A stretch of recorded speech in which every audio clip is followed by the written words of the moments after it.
everyone, welcome to the Super Feeler podcast. My name is Lori and I am back with my wonderful husband Aaron, who was here for our last episode talking about what I lovingly referred to at work the other day as my suicide era.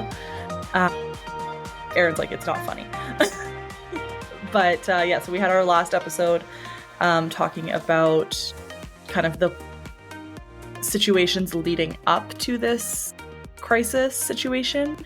And then obviously just go listen to the last episode. That's probably the easiest way of doing this. But to summarize, basically we ended with the weekend before I ended up going to treatment.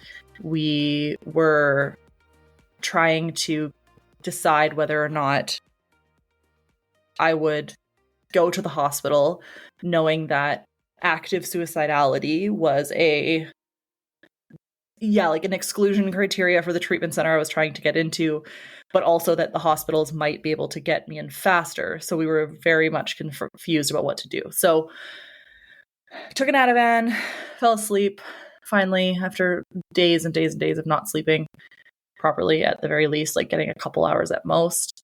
And then on Monday, we heard that there might be a bed available for me at this place called CRESST, which stands for Emergency Short Stay Treatment for Adults Who Are in a Mental Health Crisis. I think CRESST is like Crisis Response, Community Response Emergency Short Stay Treatment. I'll just read the inclusion criteria here. So 19 or older, experiencing a mental health concern that is causing them distress and challenges managing at home, who are voluntary and willing to work on their mental health treatment, who can be treated in an open setting, do not require hospitalization, are not at risk of suicide or self-harm. So that was where we were having a really hard time. Who are actively trying to abstain from substance use, who are taking care of daily activities like basic care, who are not at risk for wandering like people with dementia and are not showing violence or aggression behavior, or not at risk of violence or aggression. So luckily I met almost all of those except for not at risk for suicide or self-harm. So we found out on Monday that there might be a bed available, but they weren't sure like what that meant. So the place that I was going had 10 beds. 2 or 3 of them are considered like long-term beds. And so those beds are for individuals who are unhoused at the time that they go into this treatment center, or have very complex mental health and housing challenges. And so really there's only like 7 beds to work from, and it's a 2-week program. So like, how do you know how long people are going to be there for? Those longer stay people, like one of the people that I was in there with for the longer stay, he had been there like 8 months or something. So like it can definitely be quite a long time for those longer term patients. And he wasn't anywhere near like leaving. So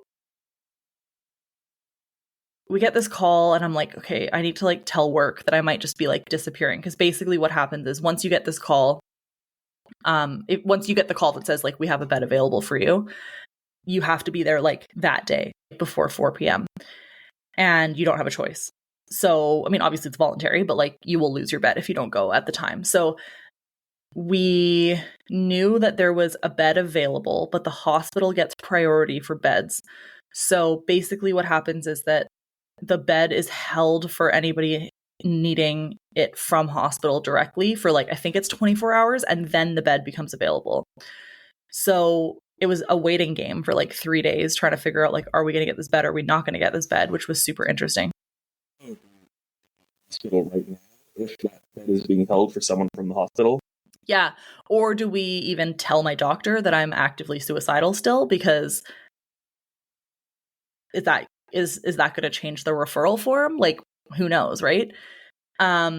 So we ended up, I got a call on the Tuesday as well, and they were like, it looks good. It looks promising for your bed. We just have to wait until the next day for the hospital situation. I think this was after, I want to say on Monday, we had a joint emergency appointment with the NP. Right. Yeah, that's a good point. Yeah. So my counselor had actually referred me on the Friday. And then because my nurse practitioner was obviously aware of how serious this issue was, she was having meetings with me weekly, if not twice a week, just to make sure that I was still okay. like okay, quote unquote.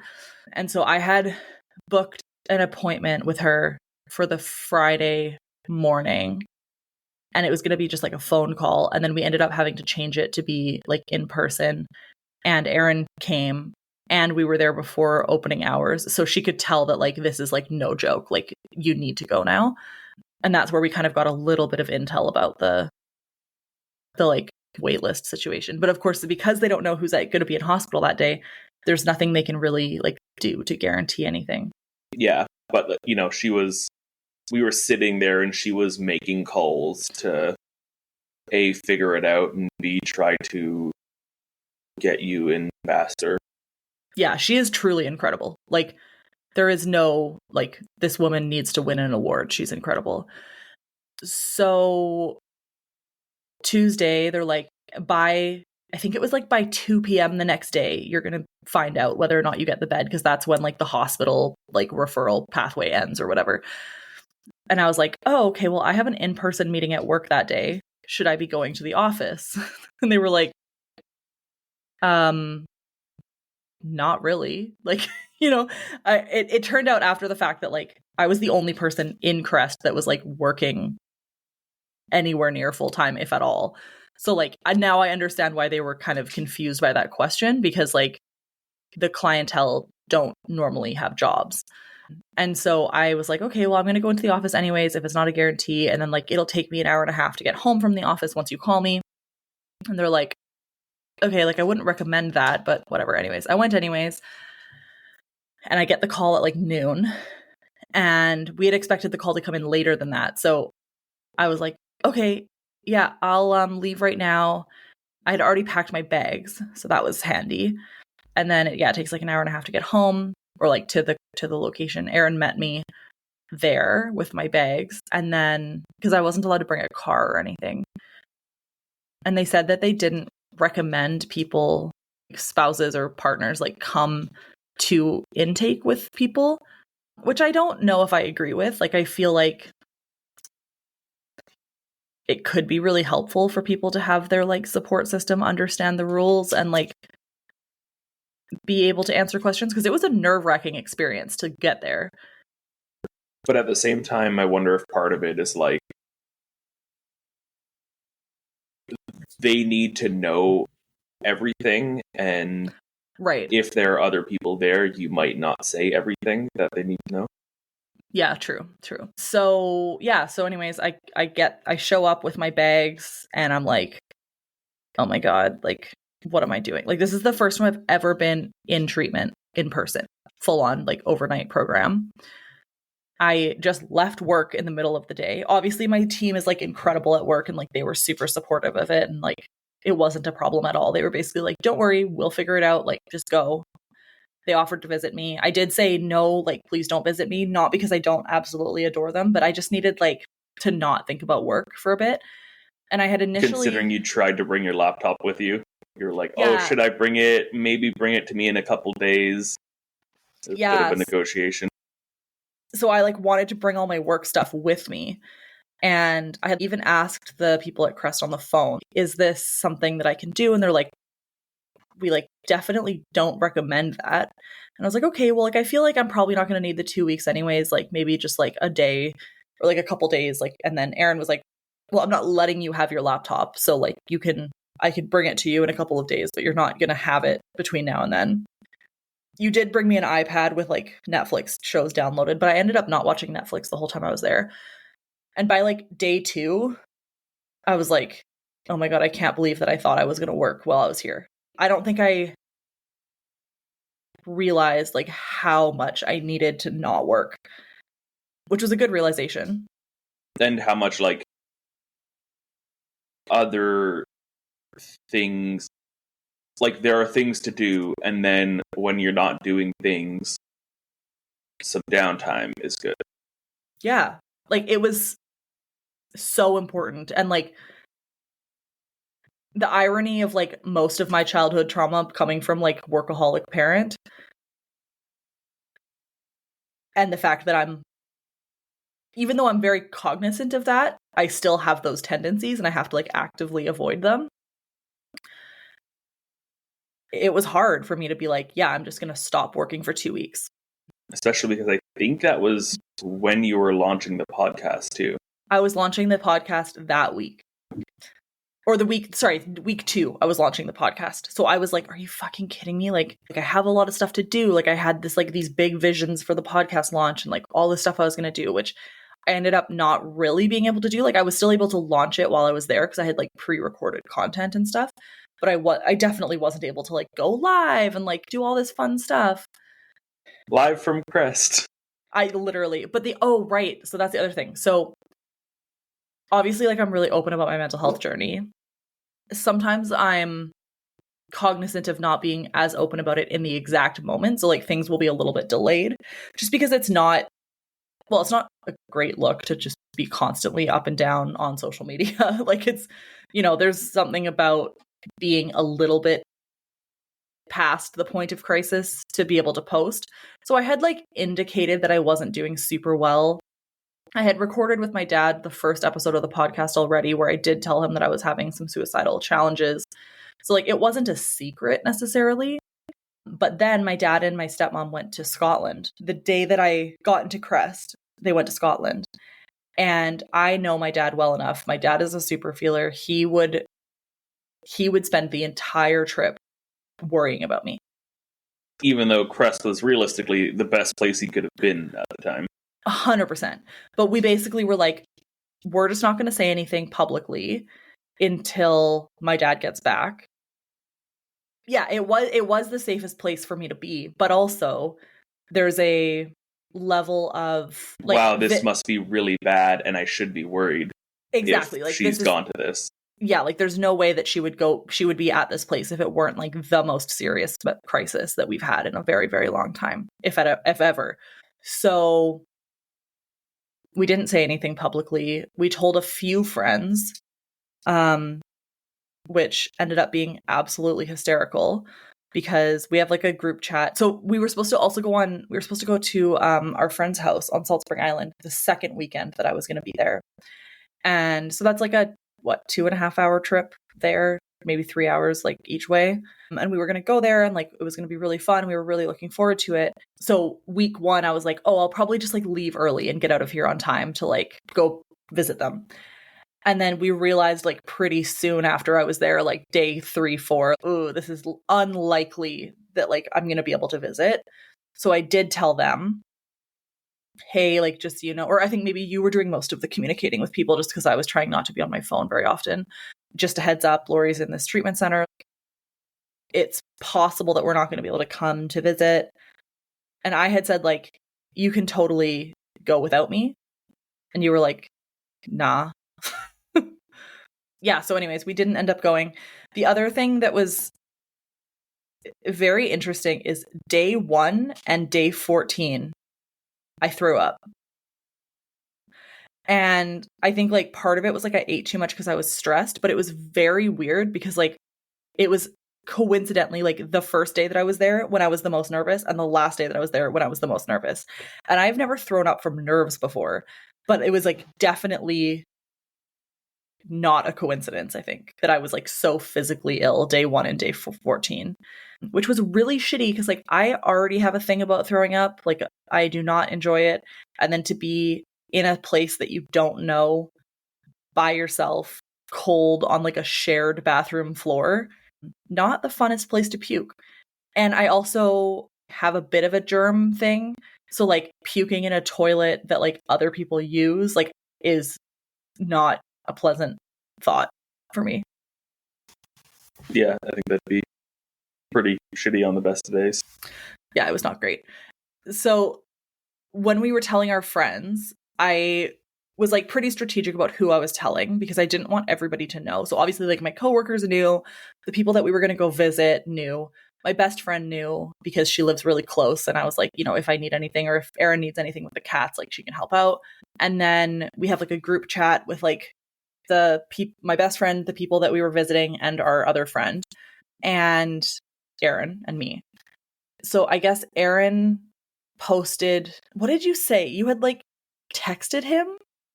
Yeah, I think I said something along the lines of, oh, hey, Lori got accepted to an inpatient treatment facility, and would love a visit from you if you can find the time over the next couple of days or something like that.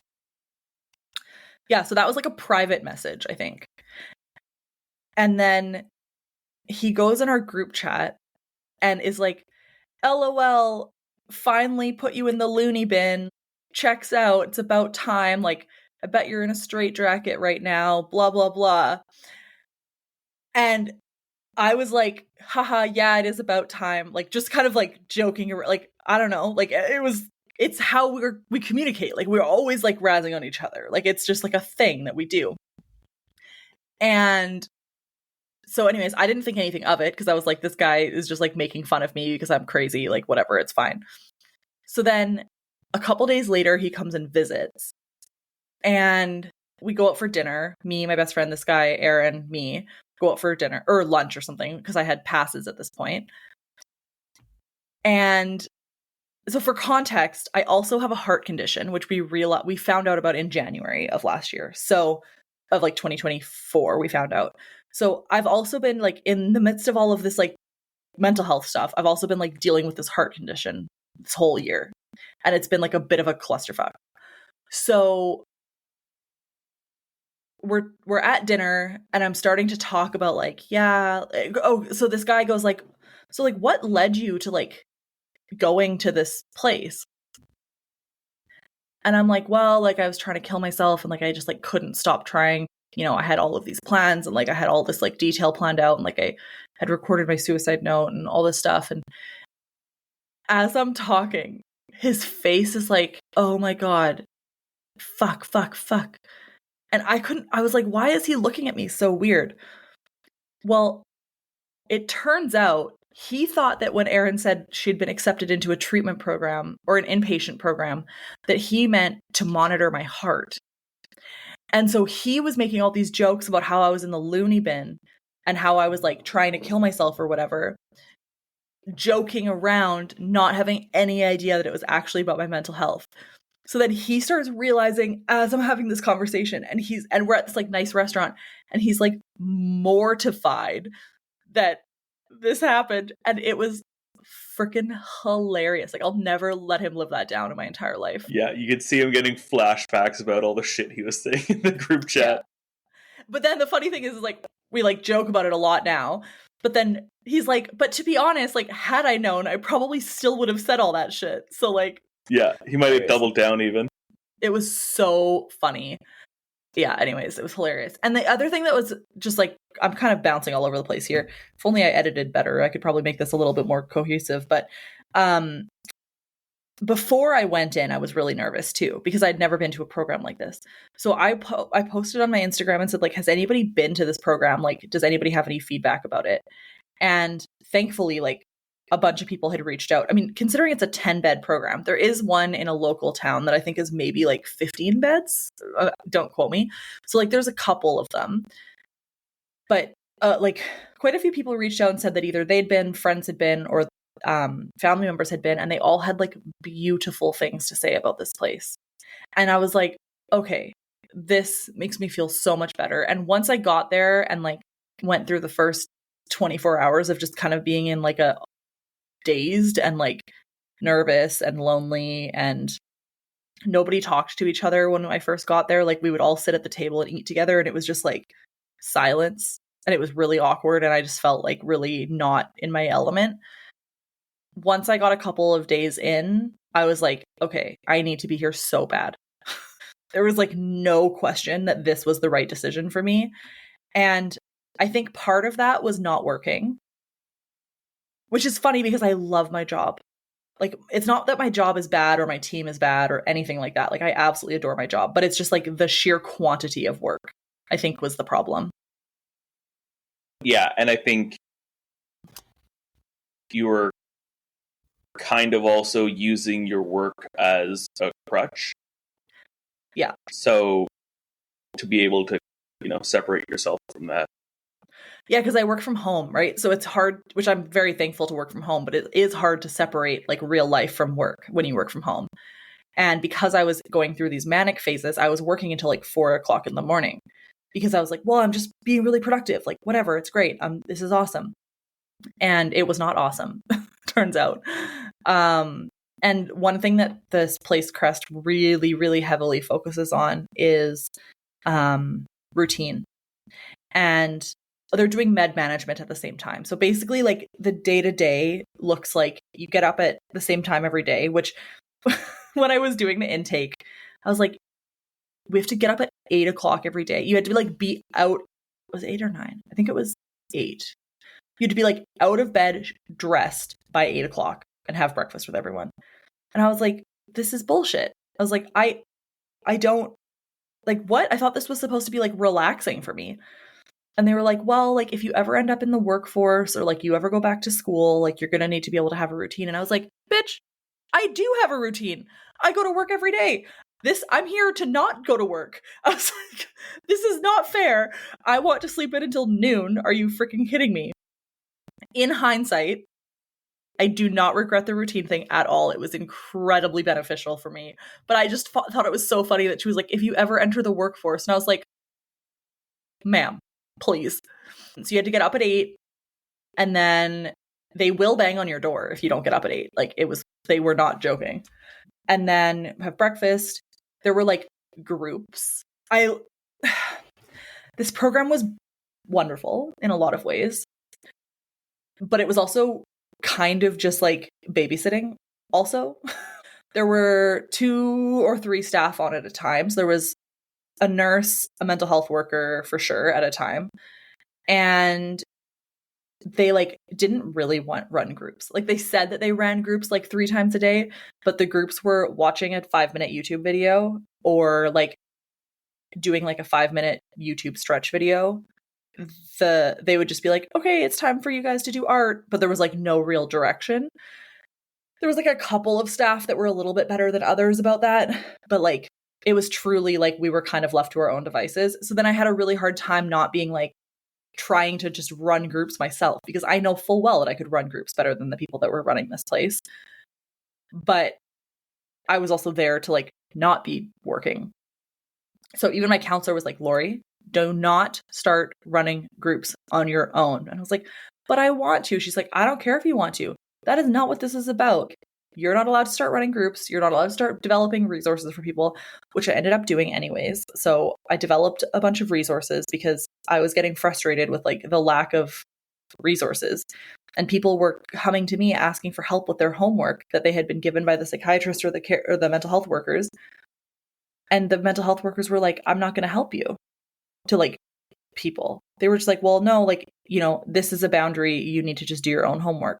But if people aren't understanding the instructions of an assignment and they're asking for help because they want to be helped, like they want help. Yeah, it's not, hey, what'd you get for C? I want to copy your answers kind of help with homework. And it's not like, hey, explain it to me, but basically do it for me. It's like, I don't understand the homework. And like the alternative is like, you could just not do your homework, right? Like the alternative is you just sit there and do nothing for 14 days.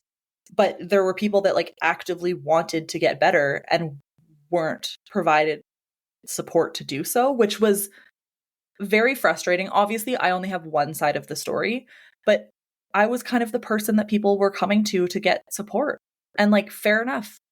I'm happy to do that. It did at times maybe go a little bit further than it should have, in that like I wasn't necessarily getting the rest and recovery that I needed because I was helping other people, but also that this is what I do. Like, this is who I am. It makes me happy to help other people. Yeah, I guess it's like hard to strike a balance, but also it, you know, the point is for you to reset and relax, or like part of the point, and you won't be able to do that if you know that there's people there who aren't getting what they need. Exactly. Yeah, it was a tough balance. I'm at the end of the day happy with the balance that I had. Like, I think I'm happy that there were people there that maybe benefited from me being there, and I also benefited from me being there. I tried really hard not to stay in my room because I had a lot of challenges with napping because my sleep schedule was so messed up. So that was difficult for me because I didn't really have a space where I could just be by myself. And because I'm like the kind of person where people just come to me and like to talk to me and they find me engaging, which again, like that's fine. I never really had time alone.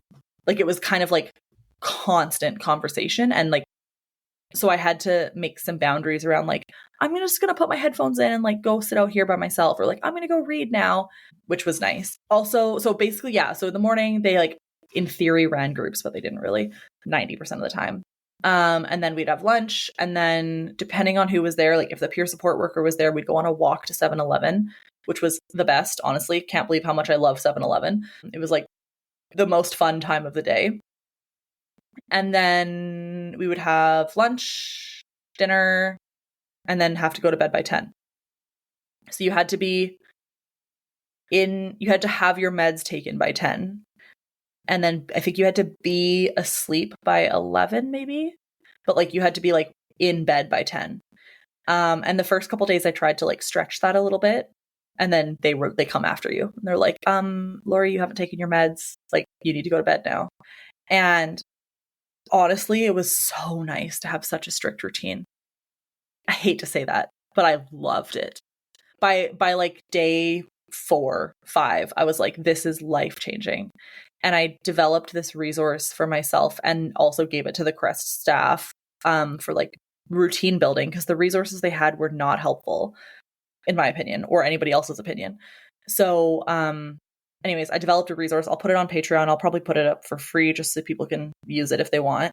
But it was like a build your own routine route thing.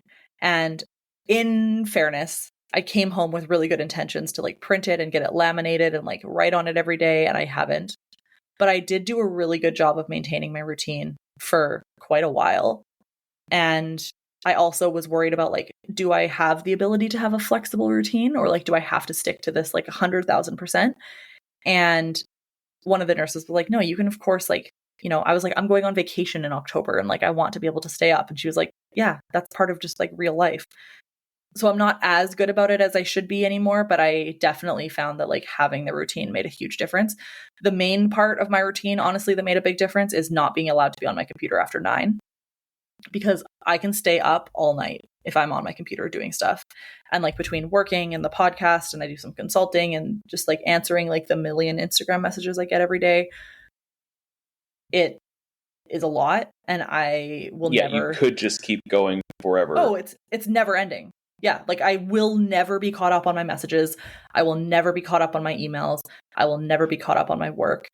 And as much as I want to be caught up, I need to just recognize that like being caught up isn't possible, and that's okay. Yeah, so that was a really helpful component to my routine.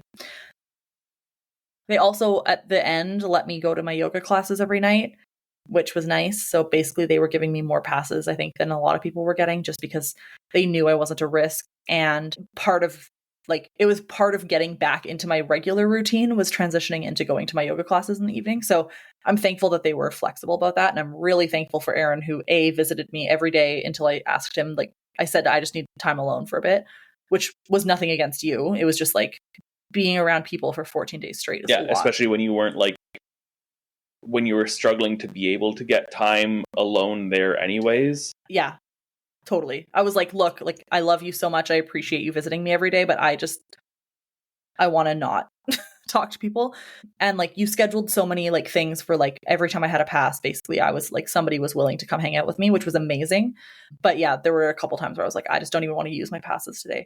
The other thing was that because my dad was in Scotland, we were responsible for checking in on my grandma, who was in the States. So I had to get passes that were like way longer than they wanted to give me, because I couldn't tell my grandma what was happening. It would just be way too stressful for her. So that just added another complex factor. The main thing that they're doing really there is med management. And developing the routine. For me, the routine and med management was basically the main things, because I have most of the skills that I need. Like that part isn't the part that I struggle with. So we were trying to figure out what the hell was going on with why the trazodone made me hyper, why the venlafaxine was making me manic, arguably, and what the actual alternative was to like being able to sleep but not have to be like a zombie all the time. So what was kind of nice, and I was resistant to it at first, was they gave me benzos or Z drugs or something. It's like a different class of like something similar to benzos. So they tried to give me Ativan, didn't really do anything. And then they moved me over to Zopiclone, which apparently people call zombie clone, which I find quite funny. And that was really helpful because it helped me fall asleep. And once I was asleep, then my routine could start kind of getting back to normal. I was really worried because I just do not want to be addicted to benzos. Like, not a thing I want to do. And they were like, the psychiatrist literally said to me, like, let's worry about you not killing yourself now, and then we'll worry about the addiction later. Which was like good, I guess. Like, I understand the point that he was trying to make, but it's still like a bit nerve-wracking if you're saying like, I'm actively concerned about being addicted. In his mind, he's probably like, you have zero history of addiction. So yeah, and like, I'm sure it can be addictive, but it's not every person is going to be addicted. Yeah. So he was right in the end. Like, you know, we by the last couple of days we were titrating down a little bit just to kind of like see what would happen, and it was fine. There was one night where they forgot to give me my Zopiclone, which was quite funny given like they're the ones who deal with the meds. Like, it's just kind of a weird situation. Like, you're being handed meds by a professional who's reading something, and even they fucked up my meds. But they forgot to give me my Zopiclone one night, and it was noticeable. Like, I had a horrible night's sleep. Yeah, because then when you asked them, they said, oh, well, now it's too late to give it to you, so exactly. You're just going to have to go without. Yeah, so I guess it's like pretty long acting. So they were like, it's going to knock you out the night after. Or the day after, so they couldn't give it to me. They did let me sleep in that day though, which was nice because they were like, it's our bad. So they like told the morning shift that like, yeah, to let me sleep in a little bit. There was no real diagnostic clarification, which was fine. I mean, I kind of know my diagnosis, like obviously BPD, anxiety. I was curious about like a dysthymia / like depression situation and an OCD situation. This is a funny story. Oh my God. So, well, the psychiatrist was 1,000 years old, and he was lovely. So the psychiatrist that I had initially been paired with, there's two psychiatrists, was the psychiatrist where, if you're on Patreon, you'll know this episode, where I went to her like a year ago or 6 months ago asking about OCD, and she said that I just needed to be more motivated and lose weight and work out, and then I wouldn't have these problems, which was not fair or true. And B, she only did phone visits, even though we were in a facility. And I was like, this is stupid. So I was like, I can't see that woman. I need to see this other person. So I got this other doctor who was, 1,000 years old, but like lovely, just a space case. So he would go on these like weird rants or like rambles, not even.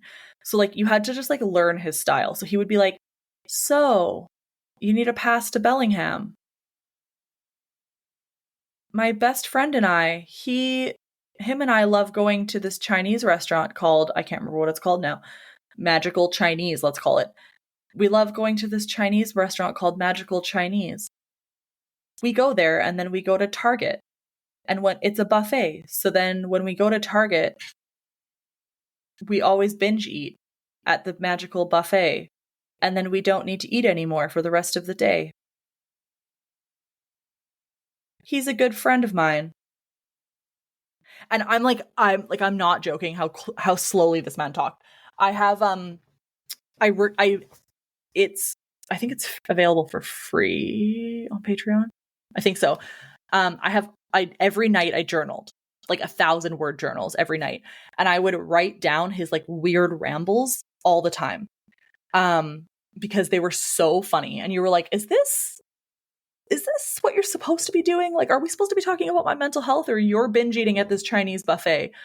Naturally, I wrote down the name of the Chinese buffet because What was it called? it was called Wonderful Buffet. Ah, so it's close. his favorite, and it has a seniors discount. Oh, yes, it has a seniors discount, which was very important to him. He also has brunch with a bunch of other doctors on Fridays, which is why he does work Fridays, because otherwise he wouldn't have to. But I guess his mileage is paid to get closer to the brunch place, so he likes that. There was another one about his wife and going to Palm Springs, and they don't golf, but he went to Palm Springs anyways, and they stayed at a golf resort, and his wife was confused. Oh, and then they smuggled clothing back into Canada to not have to pay duty by putting it in their sunroof of their car. Like, absolutely bizarre stories that had absolutely nothing to do with what we were talking about. It was so funny. Like, I can't explain to you how hilarious it was. I would just sit there and be like, is this real life? Like, I would get out of my session and then just talk to Aaron every day because it was so funny. But yeah, he was really good in that he was willing to flex meds. Ironically, what I ended up leaving with was basically what I started with, but it was at least regulated at that point, and I was on more Seroquel than I had started with. Which is I'm still on, and I'm not going to change it at this point because I don't want to make med changes anymore. That was not a fun experience. One of the funniest stories ever. So I had asked about OCD, and I had said, this has been really distressing for me. I haven't had a diagnosis of this, but I feel like it's something that I struggle with. And so he gave me a handout, or he said he was going to give me a handout to work through. And it was I guess the diagnostic checklist or whatever. So meanwhile, I had asked Aaron to bring me a vibrator because I was well, if this is about self-care, I'm going to self-care myself, And I was oh, but they do bed checks every night, right? They do every hour, they do bed checks, which also the nurses kindly let me know that when I wasn't wearing my CPAP, they didn't even have to open my bedroom door because they could hear me through the hallway and they knew I was alive. So thanks for that, friends.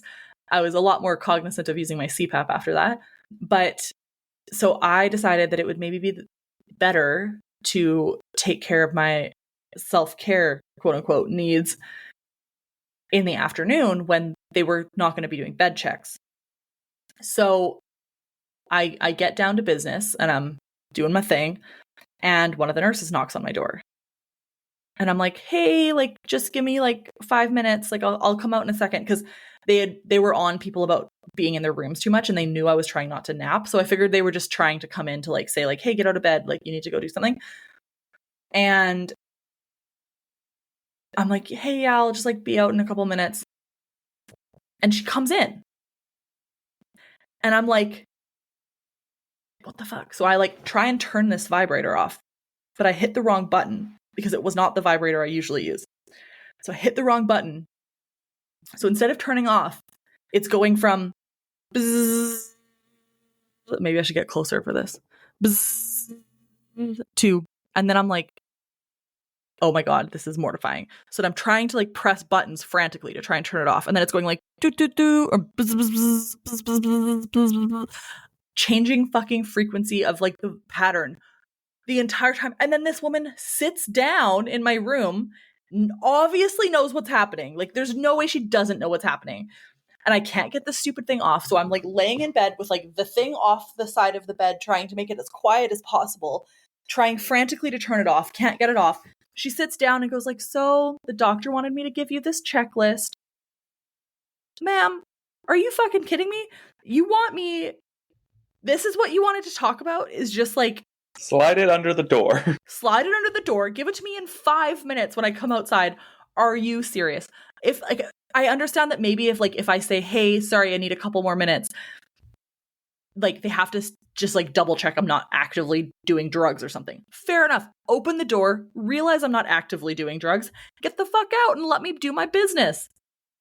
It was so mortifying, but also the funniest story ever. I don't even think I'm explaining it well because it was so hilarious to just all I can hear is the different vibrations, and she is just without a laugh or smirk, she's there. And then this woman worked overtime like every single day. So I had to look this poor woman in the face all day, every day for 2 weeks. It is what it felt like. Anyways, never acknowledged it. Didn't get it done, obviously, because that was mortifying and I was pretty out of the mood at that point. And I do this OCD checklist finally, because I'm like, well, if it was this goddamn important, clearly I need to do this OCD checklist. And I do the checklist, and then he gets it the next day, and he looks at it, and he just goes, and then puts it down and tells me about his new brunch place in Mission. And I'm like, we're gonna talk about this form? Like, based on that, I'm gonna assume I'm not getting a diagnosis of OCD. But, like, I would still like to have a conversation about it, given how clearly important it was that you got me this form in a short period of time. But, like, did you get the name of the brunch place? No, I did not. Right. I'm assuming it's the Mission Horse one, would be my guess. That would check out. Yeah, which is apparently under new ownership. But they have pictures of horses everywhere, which is very funny. But they got rid of the horses under new ownership. There's, like, one horse now. That's dumb, because I feel like that was the place that made it, like, eclectic. Yeah. It was just like horse memorabilia everywhere. Anyways, I did not ask him. He is so old, I cannot deal. It's hilarious. But he was nice. He gave me the passes I needed for the most part. There was a few times where he didn't give me the passes I wanted, but it was because it turned out like I didn't realize that like everybody had like 30-minute passes, and I started at like 2-hour passes. So he couldn't give me more because then it would just be super unfair. And I was like, oh, okay, fine. Like once I realized how limited other people's passes were, I was just like, okay, like fair enough. And he let you go see your grandma. So yeah, he let me go see my grandma. My grandma never had to find out, which was very helpful. Yeah. So anyways, that was the extent of it. Basically, they ended up slowly titrating off Zopiclone. I still used it for like a week when I got home, and then I stopped taking it. I do have a couple like with me, just not like with me on hand, but like just like in our house in case of like if my mania thing comes back again. I call it mania. Clinically, I don't know if it was mania. I think they called it hypomania. But yeah, it was really beneficial in that sense. I also like read a lot of books, journaled a lot. And when I say read a lot of books, I read half of a book. No, I read like a quarter of a book. I did my DBT workbook every day until I finished it, and then other people did my DBT workbook. I had good conversations with people who like I think really needed them, developed some resources for the program, and got my meds sorted out. I got really into like making friendship bracelets, which makes me feel like a Taylor Swift stan, but I'm not. But those are the ones that I've like sent out to some people. So you probably see them on Instagram. Did some really shitty art, but it was like fun, shitty art. So like whatever, that's fine. You made a Gus bat, and I think that is not shitty art. I think that is beautiful art. Thank you. Yes, I made a bat of Gus's face. It was pretty extraordinary. And by beautiful, I mean accurate, not like cosmetically nice. Yeah, people were like, what the fuck is this? And I was like, no, you don't understand. If you've seen a picture of my cat, this is like anatomically accurate picture of my cat on this bat.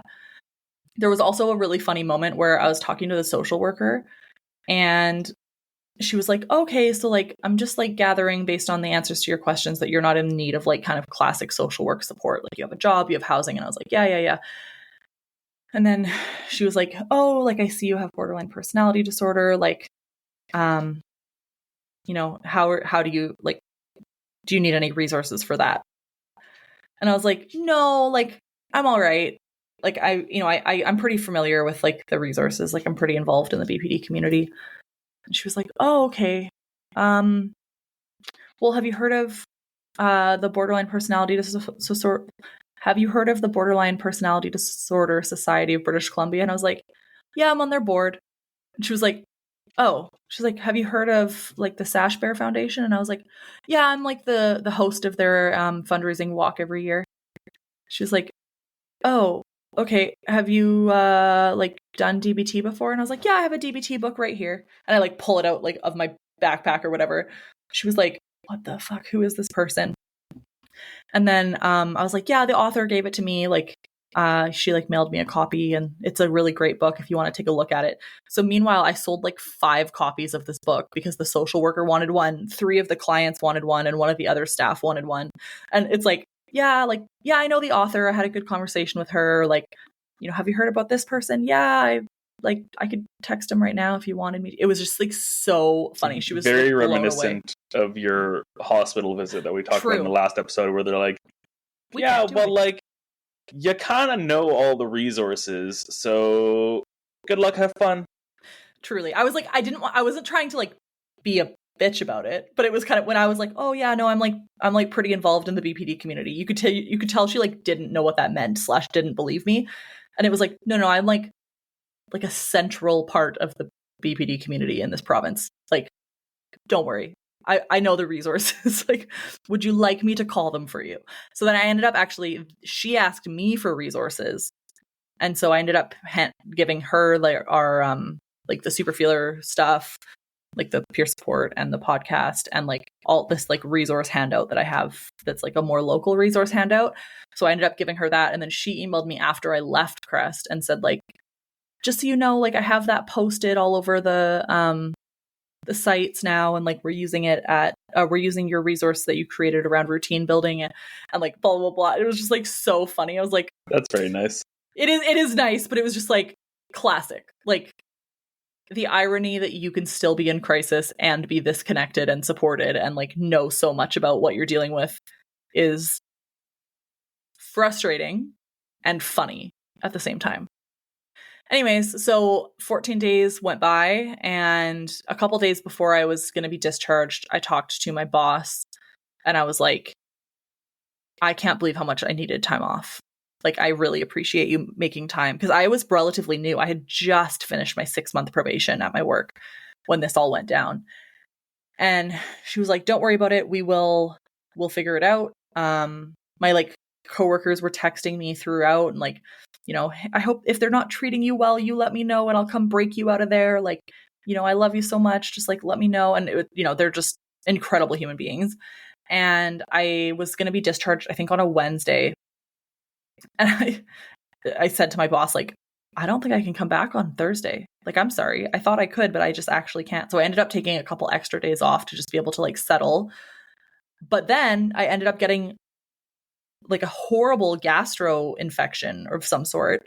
So I like took a couple days off to like settle back into my routine, but my routine ended up being just shitting myself for days. Yeah, you were stoked to like establish your routine at home and make sure that you've got that going for you and before going back to work. And then I was so sick. I don't think I've ever been that physically taken out by like what probably was a flu. I ended up having to go to the hospital. I went to urgent care and they were like, you need to go to the hospital, because I could not keep a single fluid or vitamin or anything in me at all for like a week and a half. Like, I was so sick. I was in so much pain. And so that was just like such a pain in the ass, because I was so looking forward to just getting like back to normal. But thankfully that passed over time and I was able to come back to real life. And I did stick with my routine very, very carefully for the first little bit. And I need to get better at it, getting back into it. I find like this time of year really hard when it gets dark at like 3 p.m. But I have been doing way better about not napping in the middle of the afternoon, which makes my life a lot easier. Well, I love napping, but it does make like staying makes it easier to go to bed. Yeah. So, yeah. It all in all, it was an incredibly positive experience. Hilarious moments, met some really nice people. Well over 50% of people there had borderline. So I felt like I was with my people. And I would go back in a heartbeat. Like, truly, if I needed to, I would go back for sure. And you would have a better idea what to expect, because I don't know if we're doing criticisms, but I think one of the biggest criticisms is that they really provided no information leading up to zero. it. Like, when you called in and they were like, okay, yeah, you have to be here in an hour, you were like, well, what do I bring? And I think it's because they're used to people who don't have much that they can bring. Those, like, I don't know, some clothes, I guess. Yeah, and I was like, am I allowed a phone? Am I allowed a laptop? Am I allowed a pillow? Like, I was like, I have chronic pain. Like, if I can bring my own pillow, that makes a really big difference. It was, yeah, I have a lot of feedback. And to be honest, I wrote out like all this feedback for them on like a evaluation form. And I'm never convinced that those evaluation forms go anywhere. So I think I need to email them and just say like, this is what would be really helpful. Also, like somebody there used they, he pronouns and people just kept misgendering them over and over and over again. And I was like, it would be really helpful if we could like on our doors where it said our name, if we could have our pronouns, because like then at least people could notice or like go and check, because I had to ask the person for their pronouns when I first started, but I'm a millennial. Like a lot of people aren't going to ask their pronouns. Yeah, there were definitely criticisms, but truly, all in all, I don't know how I would be here without them at the moment. Like that was, we needed that so bad. And I feel like you probably needed that so bad just for the sake of like knowing that I was safe for 2 weeks and being able to breathe, because I know you weren't doing, you were doing well, like in that you were like powering through it, but you shouldn't have to do that. Yeah, I mean, like, more or less, I think it was, I guess I didn't have to be worried about you, but it was just busy. Yeah, I mean, because I also couldn't have a car, so like when I was going to yoga every night, he had to come after and drive me. Like it was busy for sure, but I appreciate you and I love you for it. The one thing, just really quick, that made me a bit frustrated, and this is like my systems lens of like working in the field, is that when I was there for 2 weeks, there were empty beds like almost all the time. There was a point where there were 4 of 10 beds empty for like 2 days. And that pissed me off because there are so many people in the world, like in this area specifically, that need mental health help and that could really benefit from these beds. And there were also people there that could have probably benefited from being there for an extra couple days or a couple weeks. And it was like a pretty like hard discharge, which is fair. You need to set boundaries. If you didn't have that, you would never have people discharge because they would want to stay forever because it was such a supportive place.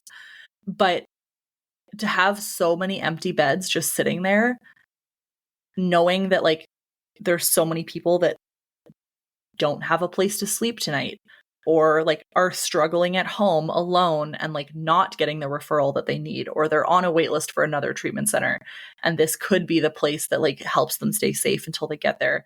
I just found that really frustrating. And you know, like I was saying about my counselor, she was like, you have to get out of your work head of trying to solve problems that are like not why you're there.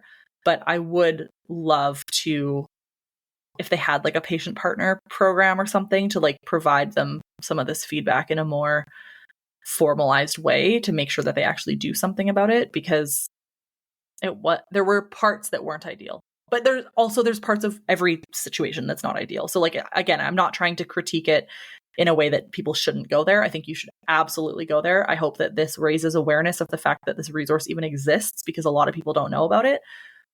Yeah, I think it's just good that if you know that that's there and know what to expect if you're in that situation again, and you know, maybe someone else will know what to expect when they want to go to CRESST. So be good. Yeah, totally.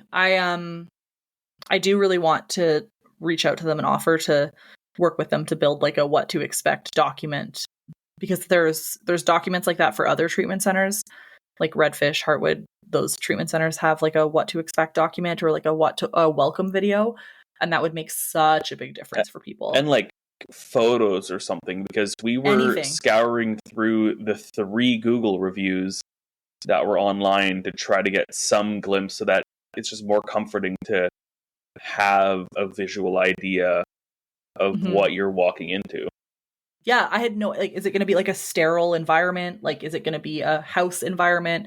Is there a living space? Like, what does this look like? Like, I had to call them, and I called them and asked them a bunch of questions before I got referred. And they seemed not used to having all of these questions. They were super happy to answer them, but they were not like expecting this call. And then I did take some pictures. I don't remember if I did make a Google review, but I did take some pictures, obviously, like without clients in it, just kind of on the sly, because I did think like we were looking so hard for pictures. And once I saw pictures, it made me feel so much better about what the world was going to be like. So yeah, anyways, hopefully this helps people if they're interested in ever accessing that care.